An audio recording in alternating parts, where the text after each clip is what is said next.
Kainin mo sa atin.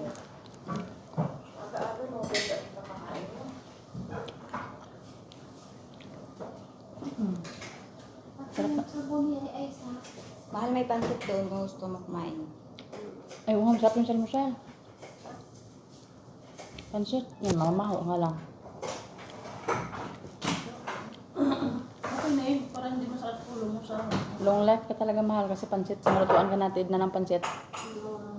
Hindi mo lang nga ng thank you eh. Maganda yung mahal. Kahit wala kang handa, basta may pansit. Yan ang pinakamaganda. Thank you ba sa'yo, Nay? At ang long life talaga yan. Yan, ngayon si Mahal Bunso, kay ganyan na talaga yan siya ba? Hindi na natin mababago yan. Pero deep inside naman yan, Mahal na. Sabi niya may mukha niya. Sabi niya. Ha? Hindi nga ako nahin. Baka may 300 ka naman dyan, pautang muna.